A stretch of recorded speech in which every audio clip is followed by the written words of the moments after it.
大家晚上好，我是文。在泰国生活了2年后，我最近决定搬回北京了。为什么决定搬回北京呢？我们以后再聊。今天我主要想聊一聊，回北京后，我到底要不要买车？我会说一些在北京开车的优点和缺点。听完以后，大家可以帮我分析一下，我到底要不要买车？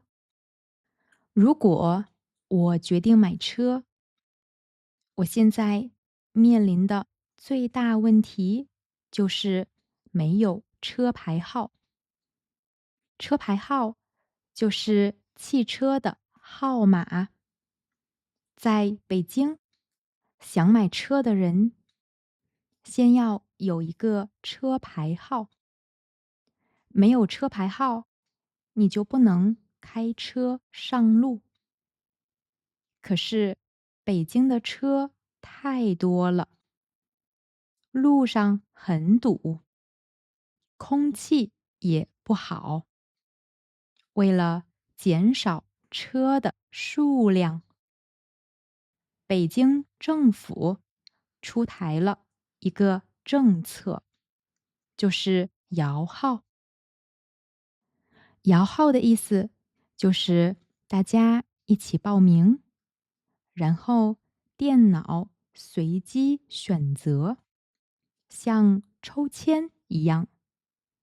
比如1万个人想要车牌号，可是这次只有1000个名额，那么电脑就会在这1万个人里随机选1000个人，被选中的人就可以去上车牌买车。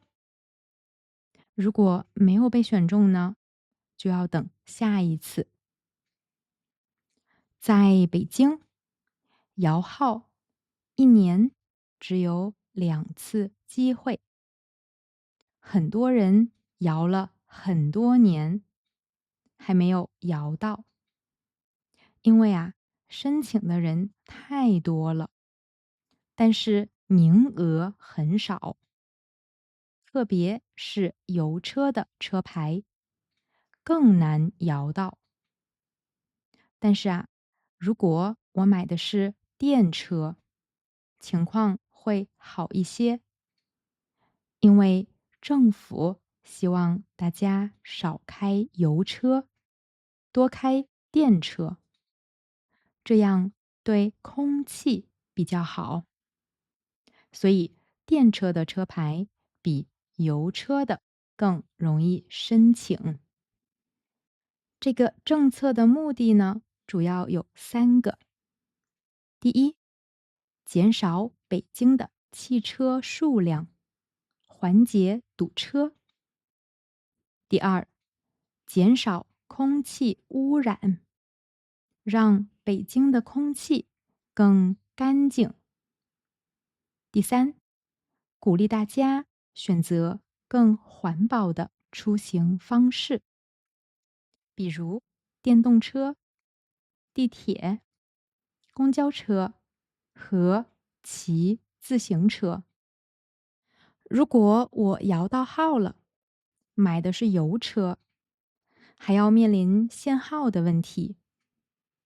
限号就是从周一到周五，每周有1天，我的车不能开进北京的6环。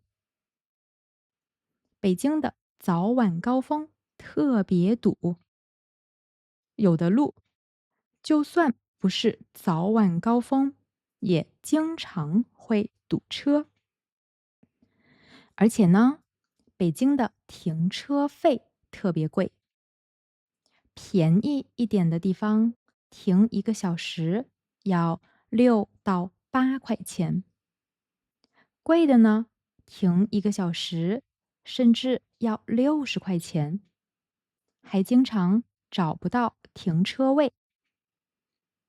其实啊，北京的公共交通很发达，有很多公交车和地铁，出行很方便，去很多地方都可以坐地铁。地铁不堵车，而且票价不太贵。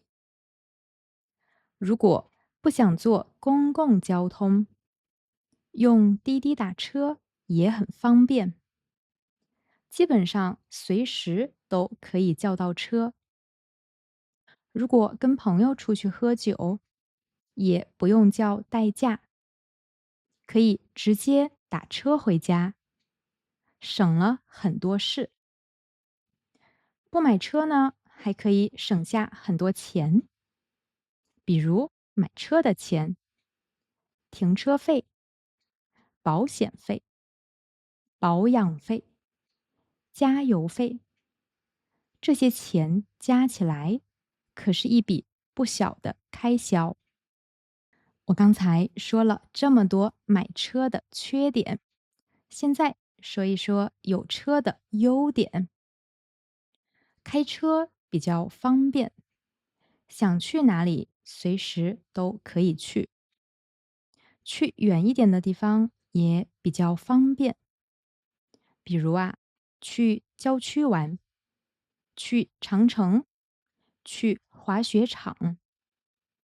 如果遇到轿车高峰，也不用担心打不到车。开车带父母去超市买菜也很方便。听了这么多，大家觉得我要不要买车呢？我真的很纠结。从我个人来说，我是一个很喜欢自由的人。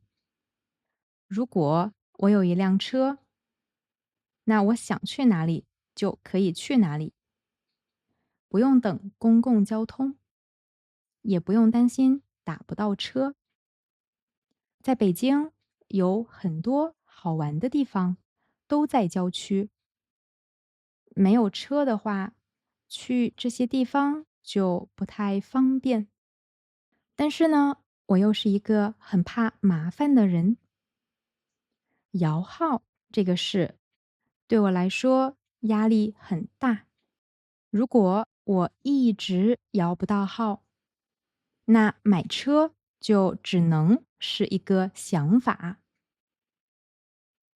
而且啊，就算我摇到号了，还要面临堵车、限号、停车、停车费贵的问题，这些都让我觉得很头疼。所以，我把这些优点和缺点都告诉大家了。我想听听大家的意见。如果你是我，你会选择买车还是不买车呢？大家可以在评论区留言，我们一起聊聊吧。好啦，今天的播客就到这里了。我是文，我在清迈，下期播客见，晚安。